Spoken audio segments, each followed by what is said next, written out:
Hello friend, आज के video में बिहार का भूगोल के बारे में बात करने वाले हैं। और ये जो है वीडियो बिहार स्पेशल सीरीज का चौथा वीडियो है। इससे पहले 3 वीडियो हिस्ट्री का डाल चुके हैं। अगर आप उसे नहीं देखे हैं तो देख लें, और अगर आप इस चैनल पर नए आए तो चैनल को सब्सक्राइब कर लें। तो चलते हैं फ्रेंड, स्टार्ट करते हैं। बिहार जो है क्या भौगोलिक रूप से एक मैदानी राज्य है, जो कि गंगा के मैदानी क्षेत्र में बसा एक समृद्ध क्षेत्र है। नेपाल के तराई क्षेत्र में विंध्य पहाड़ी एवं धारवाड़ के चट्टानी क्षेत्र का एक विस्तृत है। बिहार के पूर्वी भारत में स्थित राज्य है, जो कि भौगोलिक रूप से 3 भागों में विभाजित है। तो भौतिक विभाजन जो है कितने भाग में है? 3 भाग में, जो कि पर्वत या तराई क्षेत्र, मैदानी क्षेत्र, पठार क्षेत्र। पर्वत क्षेत्र में सोमेश्वर श्रेणी के पहाड़ी आते हैं, रामदून, दून घाटी। मैदान में उत्तर गंगा का मैदान, दक्षिणी गंगा का मैदान। और पठार में धारवाड़ चट्टान और विंध्य चट्टान के बारे में बात करें। बिहार का भौतिक विभाजन देखिए फ्रेंड, यहाँ दिया हुआ है। इस सोमेश्वर श्रेणी जो कि पश्चिम चंपारण के आसपास है, दून घाटी, रामदून।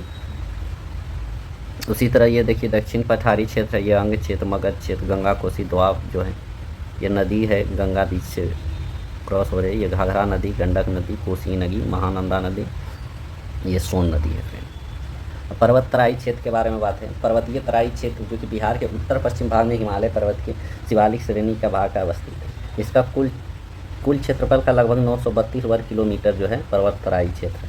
मुख्य रूप से यह जो है पर्वत तराई क्षेत्र जो है पश्चिम चंपारण में उपस्थित है। इसके 3 उपवर्गों में विभाजित है। सोमेश्वर श्रेणी जो कि त्रिवेणी संगम पर यह नेपाल और बिहार की सीमा निर्धारित करता है।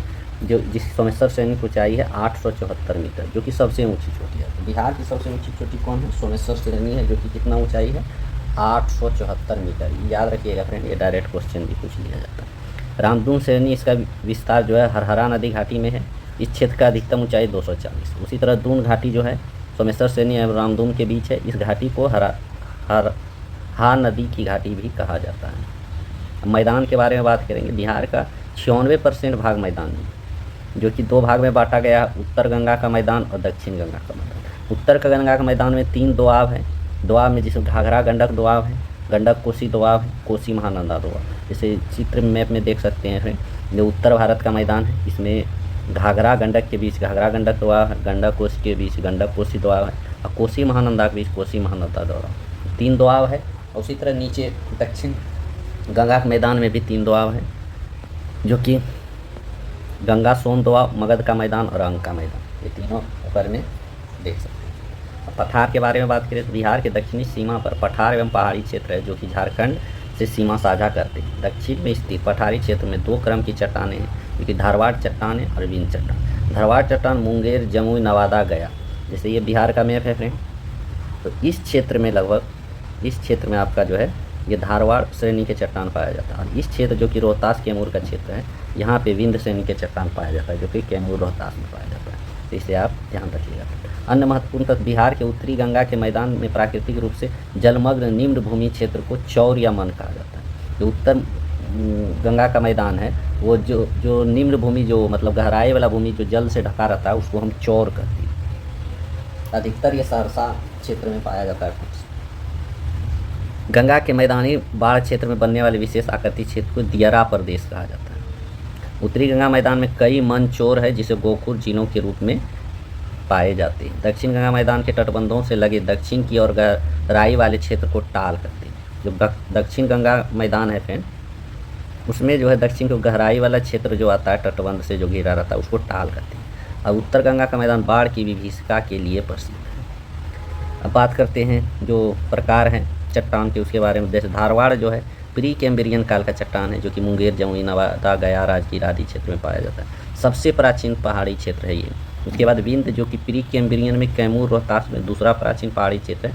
यहाँ सीमेंट, चूना पत्थर आदि प्रसिद्ध है। उसी तरह टर्सरी प्लेस्टोसीन काल में निर्माण होता है, ये पश्चिम चंपारण में पाया जाता है, जो कि सोमेश्वर पहाड़ी स्थित क्षेत्र है। और क्वाटरनरी जो कि प्लेस्टीन एवं एलोसीन गंगा के मैदान क्षेत्र में पाया जाता है, जो कि बिहार के अधिकांश भाग मैदान में पाया जाता है। तो ऐसे मैप इसके माध्यम से आप समझ सकते हैं फ्रेंड। जैसे ये बिहार का मैप है, तो ये यहाँ पे लगभग ये धारवाड़ श्रेणी के चट्टान पाए जाते हैं, यहाँ पे विंध्य श्रेणी के चट्टान पाए जाते हैं, और यहाँ पे पश्चिम चंपारण क्षेत्र में टर्सरी श्रेणी के चट्टान पाए जाते हैं। और पूरे मैदानी भाग में जो है क्वाटरनरी श्रेणी के चट्टान पाए जाते हैं। बारे में बात करेंगे तो बिहार की जलवायु जो है उपोष्ण कटिबंधीय मानसूनी जलवायु बिहार की है। बिहार के जलवायु के विभिन्न कारक प्रभावित करते हैं, जिसमें प्रमुख कारक, जिसको डायरेक्ट ऑप्शन में इसी तरह का क्वेश्चन पूछ देता है फ्रेंड कि जलवायु जो है किसी भी क्षेत्र में जलवायु का कौन सा प्रमुख कारण होता है। तो बिहार में जो जलवायु है इसको प्रभावित करने कौन कौन सा कारक है। सबसे पहले अक्षांशीय स्थिति, उसके बाद बंगाल की खाड़ी से दूरी, तीसरा है मानसून का प्रभाव इत्यादि, या उत्तर में भी हिमालय पर्वत की उपस्थिति या उच्चावच, ये 5 और भी है इत्यादि में लिखा हुआ है। मतलब ये प्रमुख कारक है जो कि बिहार के जलवायु को प्रभावित करता है। बिहार के उत्तरी भाग एवं दक्षिणी भाग के भौगोलिक दशाओं में अंतर के कारण ही भूगोलवेत्ताओं ने बिहार की जलवायु को अलग अलग प्रकार के वर्गीकरण किया है। ओपियन के अनुसार जो है उत्तरी बिहार में CWG, दक्षिणी बिहार में AW संकेत किया है। CWG क्या है, उत्तर बिहार में, और दक्षिण बिहार का AW। उसी तरह त्रिवार्था ने किया उत्तरी बिहार का CAW और दक्षिणी बिहार का AW। और थॉर्नवेट ने किया उत्तर पश्चिमी संकीर्ण क्षेत्र को CBW और शेष बिहार को CAW। इतना याद रख लीजिए, कोपेन हो या त्रिवार्था हो या थॉर्नवेट हो, सब में देखिए AW कॉमन है, जो कि दक्षिण बिहार में, इसमें भी देखिए AW। तो थॉर्नवेट में CAW कहा जाता है। ये दिमाग में रखिएगा तो अच्छे से दिमाग में सेट रहेगा। अब बिहार के समांतर 3 ऋतु है, ग्रीष्म ऋतु, वर्षा ऋतु और शरद ऋतु। तो ग्रीष्म ऋतु जो कि मार्च से मध्य में शुरू होता है, मार्च से मध्य जून तक रहता है ग्रीष्म ऋतु। और जो मौसम में पश्चिमी और मध्य बिहार में गर्म हवाएं चलती है उसे लू कहा जाता है। मौसम का तापमान 32 डिग्री सेल्सियस रहता है। सबसे गर्म स्थान जो है 47 डिग्री सेल्सियस है। बंगाल की खाड़ी से आने वाला उष्णकटिबंधीय चक्रवातों के कारण नार्वेस्टर या काल वैशाखी कहा जाता है। वर्षा ऋतु में जून मध्य से अक्टूबर मध्य के बीच होता है। बिहार में वर्षा ऋतु के रूप में जाना जाता है। मानसून का प्रवेश मध्य जून में होता है और बिहार में जुलाई और अगस्त में अधिक वर्षा होता है। औसतन वर्षा जो है 112 सेंटीमीटर है। सर्वाधिक वर्षा किशनगंज में होता है और सबसे कम वर्षा औरंगाबाद में होता है, याद रखिएगा फ्रेंड। किशनगंज में जो वर्षा होता है 205 सेंटीमीटर के आसपास होता है, जब वहीं औरंगाबाद में 101 सेंटीमीटर के आसपास। बिहार के दक्षिण पश्चिम मानसून की बंगाल की खाड़ी की शाखा से सर्वाधिक वर्षा होती है। बिहार के उत्तरी भाग अधिक वर्षा प्राप्त करती है, जिसके कारण उत्तरी बिहार बाढ़ से तथा दक्षिणी बिहार का भाग सूखा से प्रभावित होता है। शीत ऋतु के बारे में बात करते हैं। इसका काल जो है मध्य अक्टूबर से फरवरी तक है। मानसून लौटने के साथ बिहार में शीत ऋतु आरंभ हो जाती है। दिसंबर एवं जनवरी माह में सर्वाधिक ठंड रहता है। सर्वाधिक ठंडा जिला जो है गया। दिसंबर और जनवरी माह में भूमध्य सागर से आने वाले शीतोष्ण चक्रवात के कारण पश्चिमी और मध्य बिहार में हल्की वर्षा होती है, जो कि रबी फसल के लिए लाभदायक। और अत्यधिक ठंड बिहार में रबी फसल में काफ़ी लाभदायक होती है। अब कृषि जलवायु क्षेत्र के बारे में बात करते हैं। तो मुख्यतः जो है कृषि जलवायु क्षेत्र जो है 3 जोन में बांटा गया है। जो पहला जोन है जोन 1, जोन 2। जोन 1 जो है उत्तर पश्चिमी क्षेत्र को जोन 1 के, जोन 2 में जो है उत्तर पूर्वी क्षेत्र को, नहीं उत्तर पश्चिमी क्षेत्र को, हाँ ठीक है।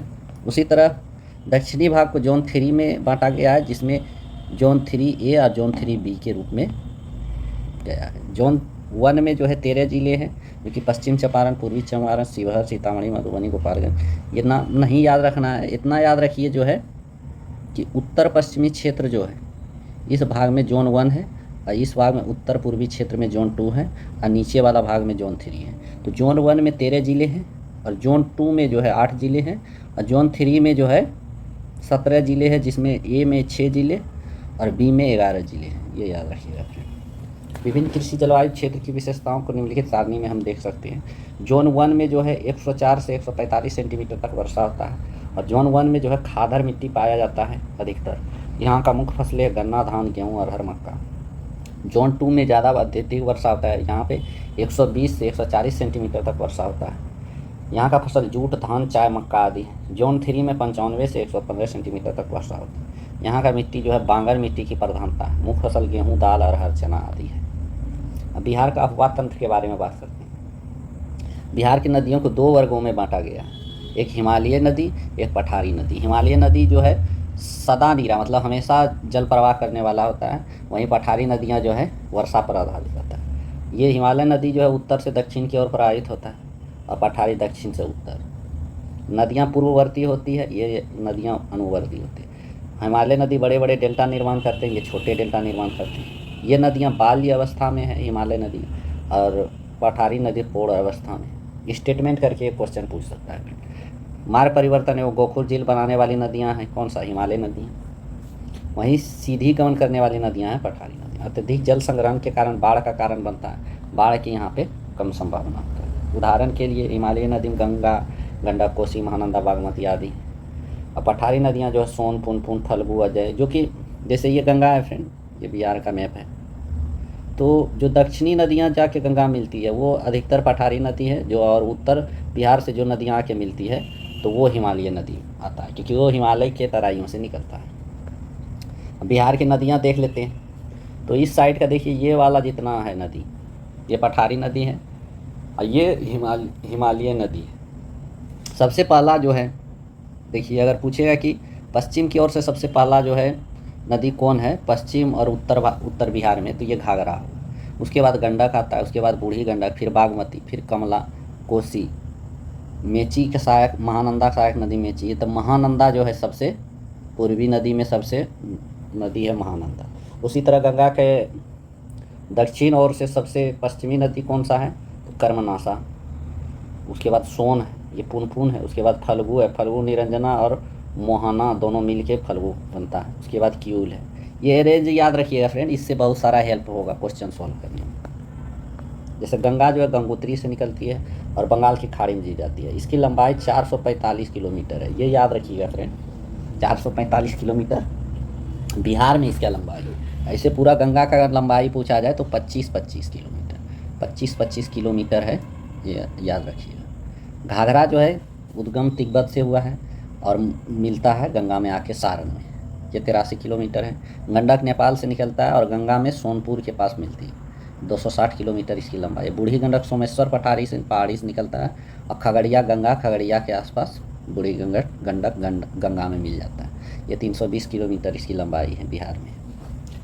बागमती जो है महाभारत श्रेणी से निकलता है और कोसी में आके मिल जाता है, इसका 394 किलोमीटर है। कमला महाभारत श्रेणी से निकल के कोसी में मिल जाता है। कोसी जो है गोसाई स्थान से निकलता है और गंगा में मिलता है, कुर्सेला कटिहार के आसपास मिलता है, जो कि 260 किलोमीटर है। महानंदा पश्चिम बंगाल के दार्जिलिंग जिले की पहाड़ी से निकलता है और गंगा मालदा में मिलता है आके। कर्मनाशा विंध्य पहाड़ी से निकलती है और गंगा चौसा में आके मिलता है। सोन अमरकंटक पहाड़ी मध्य प्रदेश से निकलता है और गंगा में दानापुर के पास जो है गंगा में मिलता है।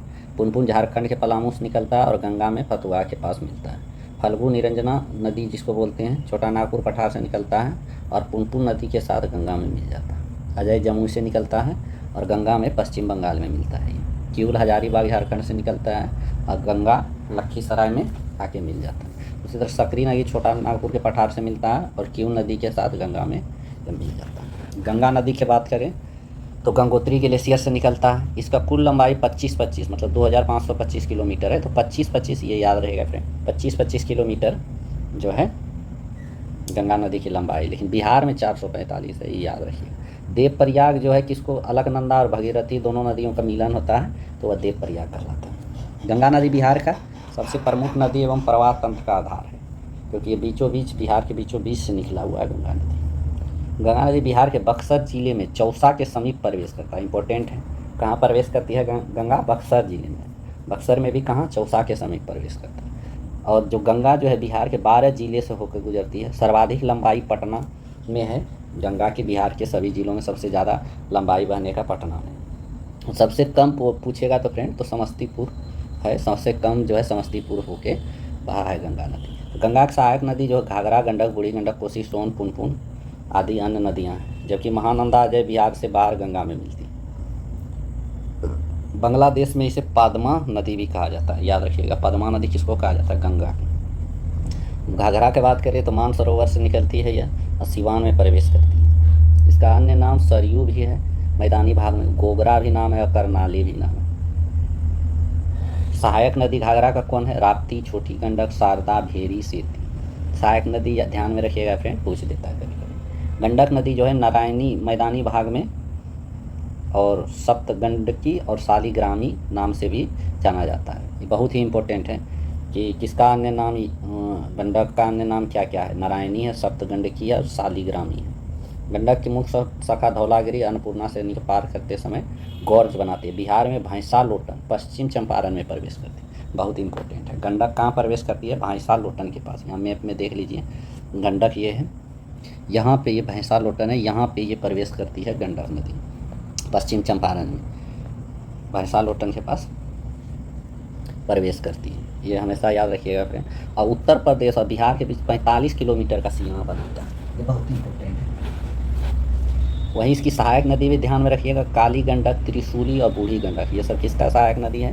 गंडक नदी का। गोल गोल और काले पत्थरों जिसे शालिग्राम कहा जाता है, ये गंडक नदी में ही मिलता है। अब बूढ़ी गंडक के बारे में बात करते हैं। सोमेश्वर श्रेणी के पश्चिमी भाग से निकलकर पश्चिमी चंपारण, पूर्वी चंपारण, मुजफ्फरपुर, समस्तीपुर, बेगूसराय जिले से बहती हुई अंत में खगड़िया जिले में जाकर गंगा में यह मिल जाती है।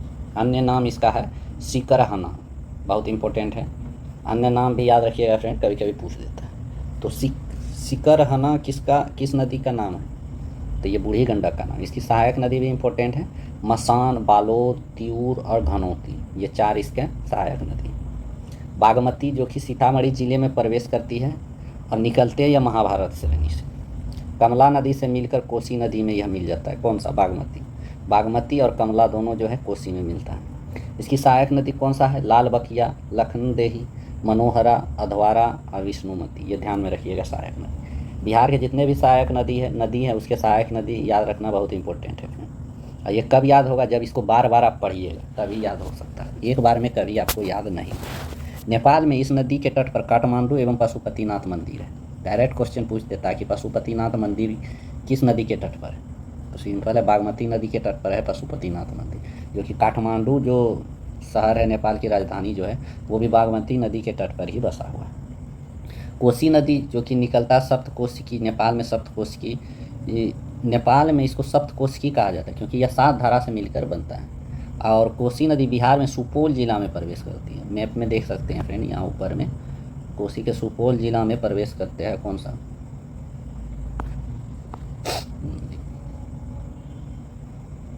कोसी नदी कुर्सेला में गंगा नदी में विलीन हो जाती है। यह कोसी नदी अपने मार्ग परिवर्तन और बाढ़ के लिए कुख्यात, इसीलिए इसको बिहार का शोक या बिहार का अभिशाप कहा जाता है। किसको? कोसी। सहायक नदी की बात करें तो अरुण, तमोर, लिखू, दूध कोसी, तामा कोसी, इंद्रावती और सुन कोसी, ये सब सहायक नदी है। महानंदा पश्चिम बंगाल के दार्जिलिंग जिले के पहाड़ी से निकलकर किशनगंज, पूर्णिया, कटिहार होते हुए मालदा पश्चिम बंगाल में गंगा नदी में मिल जाती है। महानंदा का सहायक नदी कौन कौन सा है? पिनोर, नागर, बालासर और मेची। कर्मनाशा नदी जो है उत्पत्ति विंध्य पहाड़ी से हुआ है, क्योंकि बिहार और उत्तर प्रदेश से सीमा बनाते हुए ये चौसा बक्सर में आके मिल जाता है। दक्षिणी बिहार के सबसे पश्चिमी नदी बोला जाता है कर्मनाशा नदी को अपवित्र नदी भी कहा जाता है, बहुत इंपॉर्टेंट है। सोन नदी यह मध्य प्रदेश अमरकंटक पहाड़ी के मेकाल श्रेणी से निकलता है। यह रोहतास एवं गढ़वाल जिले के बीच से बिहार में प्रवेश करता है। रोहतास तथा भोजपुर की पूर्वी सीमा बनाते हुए मनेर, दानापुर में गंगा नदी से मिलती है। यमुना के बाद गंगा की दूसरी सबसे बड़ी दक्षिणी सहायक नदी है। इसकी प्रमुख सहायक नदी जो है रिहिंद, कन्हार या उत्तरी कोयल। सोन नदी पर डेहरी बांध है, इंदपुरी बैराज है, वान सागर बांध है। ये सब किस पे है? सोन नदी पे। बहुत ही इंपॉर्टेंट है फ्रेंड, इसको ध्यान में रखिए। पुनपुन नदी जो है पलामू जिले से निकलकर छोटा नागपुर पठार से निकलता है और बाद में जो है फतुहा में आके गंगा में मिल जाता है पुनपुन नदी। इसकी प्रमुख सहायक नदी पुनपुन का है मोरहर, मादर, दरधा।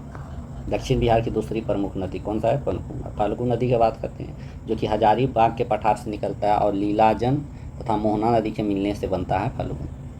गया होते हुए पुनपुन नदी में मिल जाती है, जो गंगा की उपनदी है। गया में फाल्गु नदी के पास ही विष्णुपद मंदिर स्थित है, ये हमेशा याद रखिएगा, जहाँ पितृपक्ष के दौरान जो है हिंदू धर्म के तीर्थयात्री आते हैं, यहाँ पे लाखों संख्या। फाल्गु नदी भारत का सबसे बड़ा रबड़ डैम जो है गया जी डैम, जो कि फाल्गु नदी पर ही बनाया गया है। फाल्गु नदी के किनारे ही गौतम बुद्ध को ज्ञान की प्राप्ति हुई थी। बिहार में नदियों के किनारे स्थित प्रमुख शहर कौन कौन सा है? अधिकतर तो गंगा के किनारे है, तो गंगा के किनारे जैसे पटना, मोकामा, मुंगेर, भागलपुर, बक्सर, ये सब गंगा के किनारे हैं। छपरा जो है घाघरा के, हाजीपुर गंडक नदी के किनारे, सोनपुर भी गंडक, मुजफ्फरपुर, खगड़िया और समस्तीपुर ये बूढ़ी गंडक नदी के किनारे बसे हुए हैं। वहीं दरभंगा जो है बागमती नदी के किनारे बसे हुए हैं। गया जो है फल्गु नदी किनारे बसा, फतुहा पुनपुन और गंगा नदी किनारे बसा। अब बिहार की नदी घाटी परियोजना के बारे में बात करते हैं, जो कि बहुत ही ज़्यादा इंपॉर्टेंट है फ्रेंड।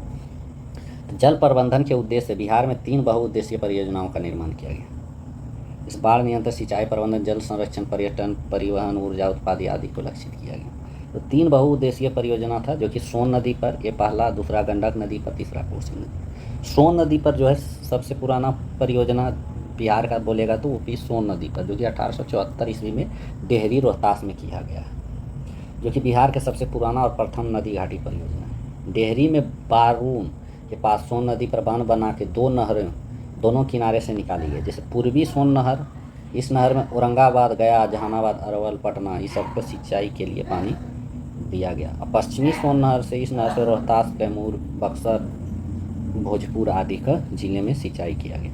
सोन नहर पर 2 जल विद्युत केंद्र भी हैं, जो कि डेहरी जल विद्युत केंद्र, जो कि 6.6 मेगावाट का है, और बारून जल विद्युत केंद्र, ये 3.3 मेगावाट। डायरेक्ट पूछ सकता है फ्रेंड, बारून जल विद्युत केंद्र जो है किस नदी पर है? तो सोन नदी पर, या सोन बहुउद्देशीय परियोजना का ये पार्ट है। भाई डेहरी जल विद्युत केंद्र जो है सोन नहर पर या फिर सोन नदी पर स्थित है।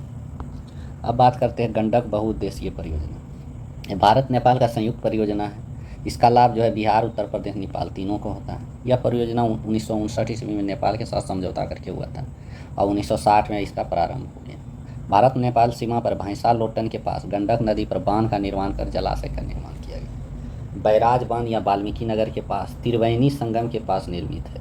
बैराज बांध कहाँ पे निर्मित है? वाल्मीकि नगर के पास, त्रिवेणी संगम के पास। गंडक परियोजना में जलाशय से पूर्व एवं पश्चिम की ओर नहर निकल गई है। पूर्व गंडक नहर और पश्चिमी गंडक नहर। पूर्व नहर 3 भागों में विभक्त है, तिरहुत, त्रिवेणी और दोन। जो पूर्व नहर गंडक का निकला है 3 भाग में विभक्त है, तिरहुत, त्रिवेणी, दोन नहर के नाम से जाना जाता है। तिरहुत, त्रिवेणी, दोन नहर से पश्चिमी चंपारण, पूर्वी चंपारण, मुजफ्फरपुर, वैशाली आदि का सिंचाई होता है। और पश्चिमी नहर से जो है नेपाल होकर निकलती है, जो कि नेपाल की सिंचाई के लिए इसमें सहायता होता है। उत्तर प्रदेश के गोरखपुर, देवरिया एवं बिहार, सिवान, सारण भी इसके सिंचाई होता है पश्चिमी नहर से। अब बात करते हैं कोसी बहुउद्देशीय परियोजना। भारत और नेपाल की संयुक्त परियोजना है, जो कि 1953 में स्थापना किया गया और 54 में इसका लागू किया गया। यह हनुमान नगर बांध बनाकर नेपाल में जलाशय का निर्माण किया गया, जो कि 1965 में पूर्ण रूप से तैयार हो गया। तो हनुमान नगर बांध किस नदी पर है? तो कोसी नदी पर है। कोसी नदी के पूर्व एवं पश्चिम 2 नहर का निर्माण किया गया। पूर्वी कोसी नहर में अररिया, सुपौल, पूर्णिया आदि की सिंचाई किया गया। वहीं पश्चिमी कोसी नहर में दरभंगा, मधुबनी, सुपौल और बेगूसराय आदि में सिंचाई किया गया। अब प्रमुख जलप्रपात के बारे में बात करते हैं, जो कि बहुत ही इंपॉर्टेंट है। ककोलत जलप्रपात जो है नवादा जिले में है। दुर्गावती जलप्रपात रोहतास में है, जो कि बिहार का सबसे ऊँचा है। कर्मनाशा जलप्रपात जो है बक्सर में है। धुआं कुंड जलप्रपात सासाराम, रोहतास में है। मझकुंड जलप्रपात सासाराम, रोहतास में है। जियार कुंड जलप्रपात भोजपुर जो आ रहा है उसमें है। और तेलहर कुंड जलप्रपात कैमूर में है। तो 3 सासाराम में है, सासाराम या रोहतास में 3 है। दुर्गावती जलप्रपात, धुआं कुंड जलप्रपात और मझकुंड जलप्रपात। जियार कुंड जलप्रपात भोजपुर में है और तेलहर कुंड जलप्रपात कैमूर में है। कर्मनाशा जलप्रपात बक्सर में। बिहार के प्रमुख झील कांवर झील बेगूसराय में है, बहुत फेमस झील है। गोगाबिल घोंघा झील ये कटिहार में है। कुशेश्वर झील ये दरभंगा में है। घोड़ा कटोरा झील राजगीर में है। अनुपम झील कैमूर में है। सिमरी झील जो है कहाँ पे है? सहरसा में है। जगतपुर झील कहाँ पे है? भागलपुर में है। मोती झील कहाँ पे है? मोतिहारी, पूर्वी चंपारण में। सरियामन कहाँ पे है? बेतिया, पश्चिम चंपारण में है सरियामन झील। पिपरामन झील जो है मोतिहारी, पूर्वी चंपारण में है। प्रमुख नहर जो है, जो कि बिहार की प्रमुख नहर त्रिवेणी, तिरहुत, दोन, ये तीनों नहर जो है गंडक नदी पर है। पूर्वी कोसी जो है कोसी में है। पश्चिमी कोसी भी कोसी नदी पर बनाया गया है। राजपुर नहर जो है कोसी नदी पर बात कर, अधिकतर तो नाम से ही पता चल जा रहा है, जैसे ये कोसी का है, लेकिन राजपुर से पता नहीं चल रहा है कि किस नदी पर। तो याद रखिएगा राजपुर नहर जो है कोसी नदी पर है। पूर्वी सोन, पश्चिमी सोन सोन नदी पर है। अब बात करते हैं प्रमुख जलकुंड जो होता है, गर्म जलकुंड। जैसे राजगीर में ब्रह्मकुंड है, बिहार का सबसे गर्म जो है। सप्तधारा है, सूर्य कुंड है, नानक कुंड है, मखदूम कुंड है और गौमुख कुंड, ये सब कहाँ पे है? राजगीर में। मुंगेर में है लक्ष्मण कुंड है, रामेश्वर कुंड है, जन्म कुंड है, सिंगार ऋषि कुंड है, पंचतर कुंड है, सीता कुंड है, ऋषि कुंड है, भीम बांध है और भारी कुंड है। ये सब कहाँ पे है? मुंगेर में। गया में कौन सा कुंड है? अग्नि कुंड। अब बात करते हैं बिहार की मिट्टी। तो बिहार का मिट्टी जो है, ऊपरी सतह पर मिट्टी किसको कहते हैं वो डिफाइन किया गया है। ऊपरी सतह पर फैले मोटे माध्यम और बारीकी कार्बनिक और कार्बनिक पदार्थ के मिश्रण को मिट्टी कहा जाता है। मिट्टी का निर्माण बहुत सारा स्रोत होता है भूमिका, जैसे स्थलाकृति, वर्षा, आर्द्रता, तापमान, प्राकृतिक वनस्पति, ये सब के प्रमुख भूमिका के कारण मिट्टी का निर्माण होता है। अब विश्व मृदा दिवस 5 दिसंबर को मनाया जाता है। अब मृदा के अध्ययन को बोलते हैं पेडोलॉजी। भारत में 90% जो क्षेत्र है जलोढ़ या कछारी मिट्टी के नाम से जाना जाता है, जो कि जलोढ़ या कछारी मिट्टी है।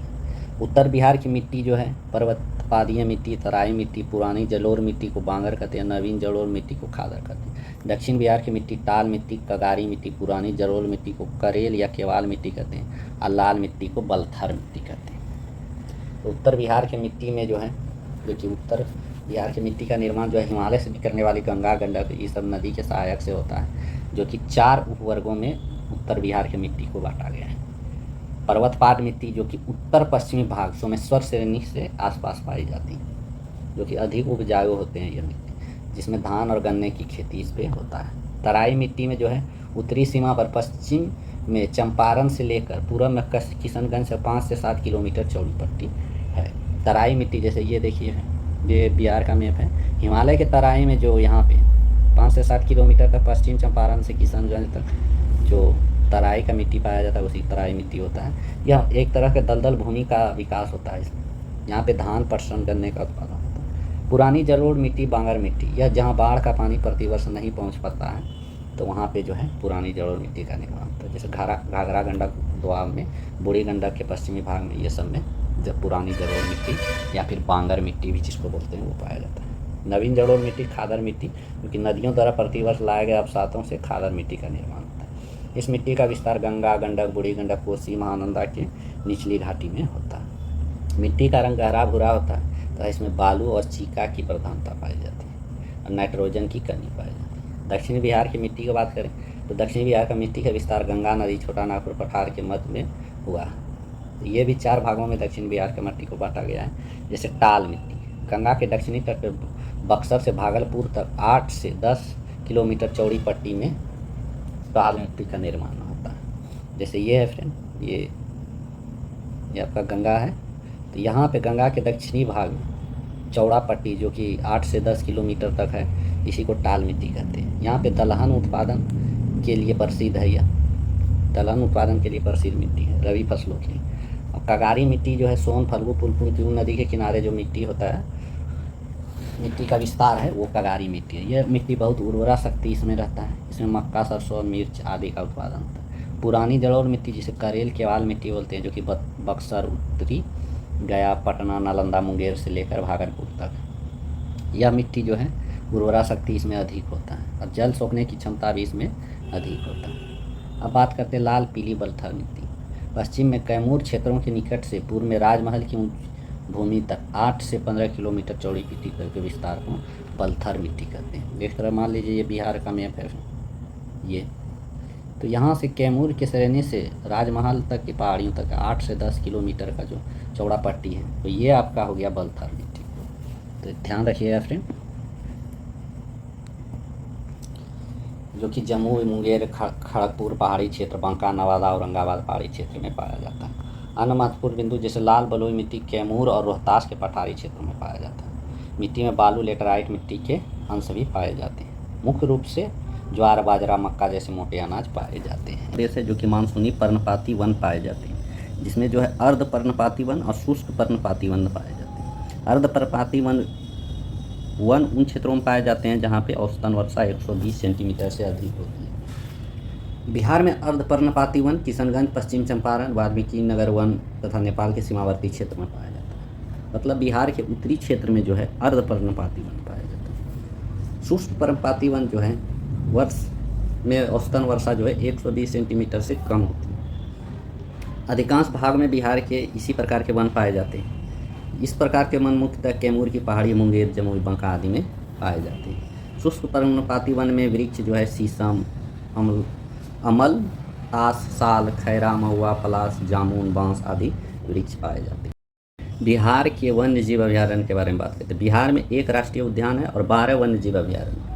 जो वारो वन्य जीव अभयारण्य है, ये याद रखिएगा, कभी कभार पूछ देता है। वाल्मीकि नगर राष्ट्रीय उद्यान पश्चिम चंपारण में है, जो एकमात्र राष्ट्रीय उद्यान है, जो कि सबसे घने वन पाया जाता है बिहार के यहीं। भीमबान और वन्य जीव अभयारण्य जो है मुंगेर में है, जो कि तेंदुए, भालू, सुअर, मगरमच्छ के लिए प्रसिद्ध है। गौतम बुद्ध पक्षी विहार गया में है, और कांवर झील वन्य जीव अभयारण्य बेगूसराय में है, जिसको रामसर सूची में भी इसका नामित किया गया था फ्रेंड, इसको ध्यान में रखिएगा। कैमूर वन्यजीव अभयारण्य रोहतास में है। बिहार का सबसे बड़ा वन्यजीव अभयारण्य यही है। नागी नकटी, जो एक तरह से नागी और नकटी दोनों पक्षी विहार है, जो जमुई में पाया जाता है। पंत वन्यजीव अभयारण्य नालंदा में है। उदयपुर वन्यजीव अभयारण्य पश्चिम चंपारण में है, और बाल्मीकि वन्यजीव अभयारण्य पश्चिम चंपारण में है। कुशेश्वर स्थान पक्षी वन्यजीव अभयारण्य ये दरभंगा में है। विक्रमशिला डॉल्फिन वन्यजीव अभयारण्य भागलपुर में है। बरेला सलीम अली पक्षी अभयारण्य ये वैशाली में है। याद रखिएगा, इंपॉर्टेंट है, कभी कभार एक क्वेश्चन इस सबसे भी पूछ दिया जाता है। अब वन स्थिति रिपोर्ट 2021 के बारे में बात करेंगे, बहुत इंपॉर्टेंट है। भारतीय वन सर्वेक्षण 2021 के अनुसार 1987 ईस्वी में सबसे पहला जो है प्रकाशित हुआ था वन रिपोर्ट, और 2021 में जो है 17वां रिपोर्ट प्रकाशित हुआ था। तो बिहार के वन आवरण की बात करें तो बिहार का वन आवरण है 73,800.79 वर्ग किलोमीटर है। भौगोलिक क्षेत्रफल का बात करें तो कुल राज्य जितना है उसका 7.84% जो है वनावरण है। 2019 की तुलना में वनावरण में 75 वर्ग किलोमीटर की वृद्धि हुआ है। इंपॉर्टेंट है, कितना वृद्धि हुआ है? 75 वर्ग किलोमीटर, जो कि लगभग 1.03% की वृद्धि है। तो वनावरण का बात करें तो ये 81 वर्ग किलोमीटर है, जो कि प्रतिशत में 7.84 और वृद्धि में 75 वर्ग किलोमीटर। वृक्षावरण बात करें तो 2341 वर्ग किलोमीटर या फिर 2341 वर्ग किलोमीटर, याद रखिएगा फ्रेंड। और वही प्रतिशत में जो बात करें तो 2.48% है। और वही वृद्धि बात करें 338 वर्ग किलोमीटर का वृद्धि। कुल वनावरण और वृक्षावरण दोनों मिला के क्या है तो ये है 9722 वर्ग किलोमीटर, जो कि कुल वृद्धि मतलब कुल क्षेत्रफल का कितना परसेंट है तो 10.32%, जो कि 413 वर्ग किलोमीटर वनावरण और वृक्षावरण वृद्धि हुआ है। अब जिले में वनावरण का बात करें तो सबसे अधिक वनावरण का 3 जिला जो है दिया हुआ है। तो सबसे ज़्यादा कैमूर में है, उसके बाद पश्चिम चंपारण, उसके बाद रोहतास। ये क्रम याद रखिएगा, ये नहीं भी याद रहेगा तो फ्रेंड चलेगा। कैमूर, पश्चिम चंपारण और रोहतास।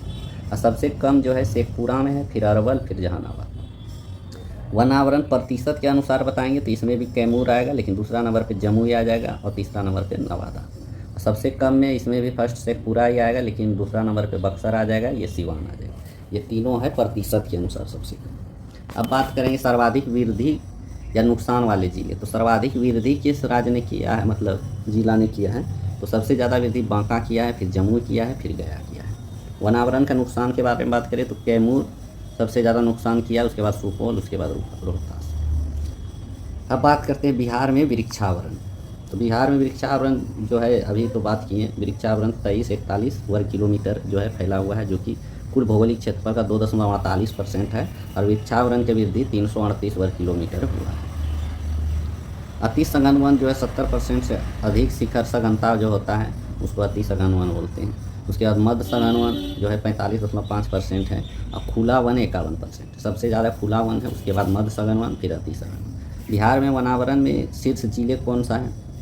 तो वनावरण में शीर्ष जिले जो है पश्चिम चंपारण है, बहुत घने वन में पश्चिम चंपारण है। मध्य रूप से घने वन में भी पश्चिम चंपारण है, लेकिन खुले वन में बोलेगा तो कैमूर है। 2019 और 21 वनावरण की तुलना करें तो बहुत घने वन में कुल क्षेत्रफल जो है 7306 वर्ग किलोमीटर है। वहीं वृद्धि होकर 2021 में जो है 7381 वर्ग किलोमीटर हुआ। 10% से अधिक शिखर घनत्व और 1 हेक्टेयर या अधिक क्षेत्रफल वाली वृक्षादित भूमि को वनाच्छादन माना जाता है। अन्य महत्वपूर्ण तथ्य जैसे संजय गांधी जैविक उद्यान पटना में 153 एकड़ में फैली है। यह उद्यान गेंडा प्रजनन के लिए एशिया का सबसे बड़ा केंद्र है। इंपॉर्टेंट है। अब पहला राजकीय पक्षी उत्सव जिसको बोलते हैं कलरव का आयोजन नागी नकटी पक्षी अभयारण्य में किया गया। राजगीर में जू सफारी की स्थापना की गई। डॉल्फिन रिसर्च सेंटर पटना में है, इंपॉर्टेंट है, जो कि डॉल्फिन दिवस 5 अक्टूबर को मनाया जाता है। बाघ जनगणना रिपोर्ट 2018 के अनुसार बिहार में बाघों की संख्या 31। अब बात करते हैं बिहार में आपदा प्रबंधन। तो बाढ़ के बारे में बात करते हैं। 38 जिले में से लगभग 28 जिले बाढ़ से प्रभावित होते हैं। 15 अत्यधिक बाढ़ प्रभावित हैं तथा 13 कम बाढ़ प्रभावित है। इसमें बिहार का बाढ़ग्रस्त क्षेत्र भारत के कुल बाढ़ग्रस्त क्षेत्र का 16.5% है, जो कि बहुत ही ज़्यादा है। अत्यधिक बाढ़ क्षेत्र जो है, जो कि बिहार का उत्तरी क्षेत्र में पाया जाता है, जिसमें लगभग देखिए अधिकतर जिला जो है बिहार का उत्तरी क्षेत्र से है। कम बाढ़ प्रभावित जिले में पश्चिम चंपारण, सारण, सिवान, गोपालगंज, पूर्णिया, पटना, नालंदा, भोजपुर, बक्सर, लखीसराय, शेखपुरा आदि हैं। बाढ़ आने का प्रमुख कारण क्या है? वर्षा ऋतु 2 माह में अत्यधिक वर्षा होने के कारण जो है जल प्रवाह अधिक हो जाता है नदी में, जिसके कारण बाढ़ आ जाता है। जल प्रबंधन का भी अभाव है, तटबंध भी टूट जाते हैं, इस कारण से भी बाढ़ आता है। सुखाड़ का कारण क्या है? बिहार का लगभग 20% से सूखा से प्रभावित है। ये दक्षिणी क्षेत्र बिहार का सूखा से प्रभावित होता है, जैसे औरंगाबाद, गया, नवादा, रोहतास, कैमूर और मुंगेर, ये सब सूखा से प्रभावित होते हैं। अब भूकंप के बारे में बात करें तो बिहार में जो है लेवल जोन 5, 4 और 3 में विभाजित किया गया है, जो कि 3 क्षेत्र भूकंप से प्रभावित है। जोन 5 जो है अत्यधिक प्रबलता वाला जो है भूकंप जोन है, जो कि किशनगंज, सहरसा, सुपौल, मधेपुरा, अररिया, सीतामढ़ी, दरभंगा, मधुबनी, ये लगभग जो है हिमालय की तराई से जो सटे हुए हैं उसका वो ज़िले हैं जो कि जोन 5 में आते हैं। जोन 4 जो मध्य प्रबलता है, ये पूर्वी चंपारण, पश्चिम चंपारण, सारण, वैशाली, पटना, सिवान, शिवहर। जोन 3 में गया, औरंगाबाद, रोहतास, कैमूर, बक्सर, भोजपुर, मुंगेर, जो कि दक्षिणी बिहार में। चक्रवात के बारे में बात करते हैं तो चक्रवात जो है बंगाल की खाड़ी के समीप होने के कारण बिहार में चक्रवात आपदा कभी कभी प्रभावित हो जाता है। चक्रवात का मुख्य रूप पूर्वी जिले जो कि किशनगंज, पूर्णिया, भागलपुर, कटिहार, अररिया, इस सब में होते हैं, जो कि इस क्षेत्र में है। इस क्षेत्र में जो कि बंगाल की खाड़ी से नज़दीक पड़ता है फ्रेंड, तो इसी क्षेत्र को चक्रवात प्रभावित करता है। अब बात करते हैं सेंदाई फ्रेमवर्क और बिहार।